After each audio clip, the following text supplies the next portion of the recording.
Tapi bukan tempat kerja. Biasalah kalau aku balik kadang-kadang makan kat rumah, kadang-kadang makan dulu. Tapi bini tu cakap tadi, dia kata dia buat burger. So bilang aku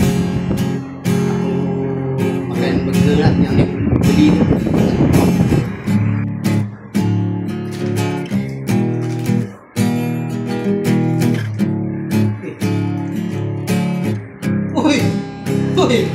Oi, apa boleh tengok nak burger warna hitam?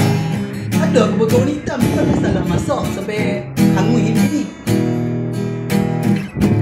Tapi bau dia tak rasa hangui pun. Weh, lain macam lah burger warna hitam. First time aku makan. Ya betul ni. Apa pun nak makan nak burger warna hitam? Kalau apa pun nak makan, cero-cero je kita share. Macam mana rasa dia?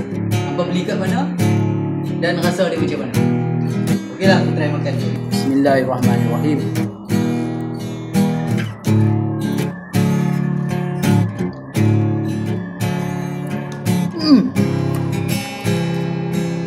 Roti dia lembut, sedap lah. Roti dia lembut, memang lembut.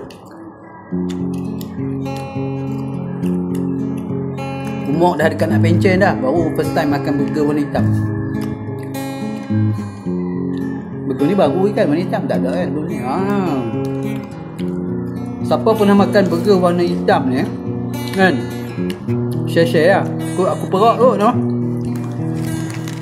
Mungkin nampak dah lama jumpa, tapi aku first time jumpa. Sebab tu aku perak sikit. Jakun. Okey, makan. Daging tu.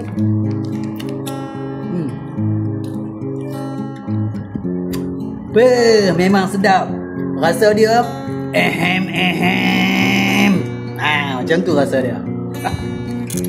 Terima kasih nak ucapkan kepada mem wife aku lah, kerana yang beli burger hitam ni kat aku. Alhamdulillah, inilah dia dinner aku, makan burger.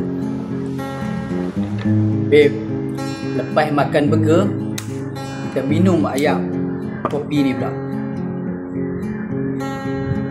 Rasa dia apa? Bini aku kalau buat kopi memang sempoi. Rasa dia tak lari, babe.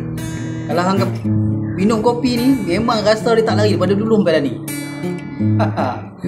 Rasa dia rasa pula syul dah aku. Petua dia aku nak bagi tahu hampa, kalau rasa dia tak mau lari, apa minumlah kopi 3 in 1. Confirm tak lari rasa.